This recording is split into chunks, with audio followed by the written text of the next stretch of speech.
कल एक निर्णय आया है न्यायालय का एक निर्णय है, बहुप्रतीक्षित निर्णय था। 6 साल से हम इस निर्णय की प्रतीक्षा कर रहे थे। 2020 में दिल्ली दंगों के दौरान एक नौजवान आईबी ऑफिसर, निरपराध, बेगुनाह, निशस्त्र, जो कि केवल अपने घर से कुछ सामान लेने के लिए निकला था, मुस्कुराता हुआ चेहरा, मासूम अंकित शर्मा, उसको खींचकर ताहिर हुसैन के घर में ले जाया गया। और ले जाने के बाद जो रिपोर्ट आई है, पोस्टमार्टम की रिपोर्ट, ये बताती है कि 51 बार अंकित शर्मा जी को चाकुओं से गोदा गया।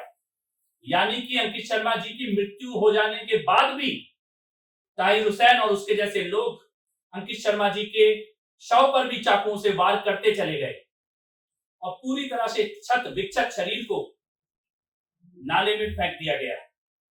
2 दिन लगे ढूंढने में और 2 दिन के बाद उस नाले से अंकित शर्मा जी का शव, वो हाथ में रस्सी बांधकर जब निकाला गया, वो दर्दनाक और पीड़ादायक दृश्य पूरे देश ने देखा है।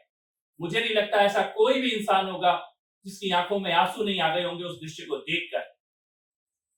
ताहिर हुसैन इस हत्या में शामिल है, ये कल न्यायालय ने साबित किया है, दोषी करार दिया है ताहिर हुसैन को।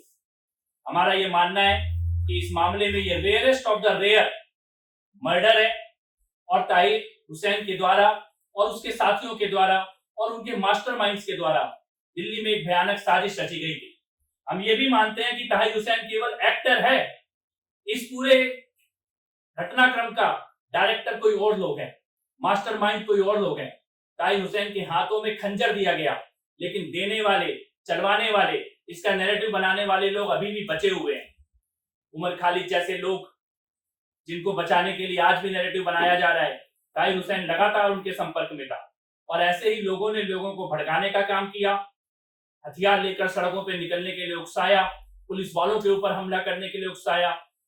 जिन लोगों ने सड़कें बंद की थी, उन्हीं लोगों ने आग लगाई, उन्हीं लोगों ने दंगे किए, उन्हीं लोगों ने हत्याएं की। सड़क बंद करने के लिए जो लोग बैठे थे, जिन बस्तियों से सड़क बंद करने वाली भीड़ निकली थी, जिन गलियों से सड़क बंद करने वाले लोग निकले थे, उन्हीं बस्तियों से दंगा करने वाले, हत्या करने वाले, आग लगाने वाले दंगाई निकले थे। उन्हीं मोहल्लों से, उन्हीं बस्तियों से वो लोग निकले थे जिन्होंने हत्याएं की और उन्हीं में से एक ताहिर हुसैन और उसके साथी थे। इसीलिए ये जो लार्जर कॉन्स्पिरेसी है, ये जो बड़ी साजिश है दिल्ली के खिलाफ, जिसमें पहले चारों तरफ से सड़कों को बंद कर दो और उसके बाद हिंदुओं का चुन चुन के नरसंहार करो, हिंदुओं की हत्या करने की साजिश था दिल्ली दंगा का पूरा घटनाक्रम। चुन चुन के हिंदुओं को मारना। ताहिर हुसैन के घर में और बाकी जगहों पर जो बम मिले, जो तेजाब मिला, जो पत्थर मिले और जो गुलेल मिली, उसकी फुटेज देश की सारी मीडिया के पास है। ताहिर हुसैन की छत पे लगी हुई गुलेल का निशाना सीधे सामने बना हुआ मंदिर था और ऐसी गुलेल जहां भी थी, उनके निशानों पर मंदिर और हिंदुओं के धर्म स्थल थे। जब आग लगाई गई तो जिन दुकानों में सीएए और एनआरसी के खिलाफ नारे लगे थे, उन दुकानों को छोड़ दिया गया और बाकी दुकानों को चुन चुनकर जलाने का काम किया गया। हिंदू व्यापारियों के व्यापारिक प्रतिष्ठानों पर हमले किए गए और उनको जलाया गया। साजिश ये थी कि पहले सड़कों को बंद किया जाए, फिर चुन चुन के हिंदुओं का नरसंहार किया जाए और उसके बाद मजबूर करके हिंदुओं को इस क्षेत्र से पलायन के लिए मजबूर किया जाए। उस साजिश का एक घटनाक्रम था अंकित शर्मा जी का जो हत्या की गई, जो मर्डर हुआ, जिसका दोषी कल ताहिर हुसैन को करार दिया गया है।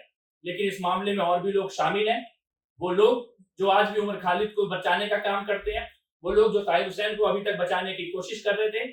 ऐसे विचारक, ऐसे लेखक, ऐसे पत्रकार, ऐसे वकील और ऐसे इंटरनेशनल बहुत सारे एक्टिविस्ट और एनजीओ हैं जिन्होंने इस दिल्ली दंगों को पूरी तरह से इसका रंग बदलने का, इसका सच छुपाने का पाप किया है। तो आज मैं ये कहना चाहता हूं, हम सबकी तरफ से ये कहना चाहता हूं, दिल्ली वालों की तरफ से, देश की तरफ से, कि ये अभी केवल एक्टर पकड़ा गया है। अभी इस पूरे दंगों के जो मास्टरमाइंड हैं, जो डायरेक्टर हैं, उनका अभी उनके साथ न्याय होना बाकी है और कुछ न्याय कोर्ट में होंगे, कुछ न्याय न्यायालय में होंगे और कुछ न्याय ईश्वर की अदालत में भी होंगे, क्योंकि इतना बड़ा पाप दिल्ली के साथ किया गया है, इसका न्याय अभी पूरा होना बाकी है।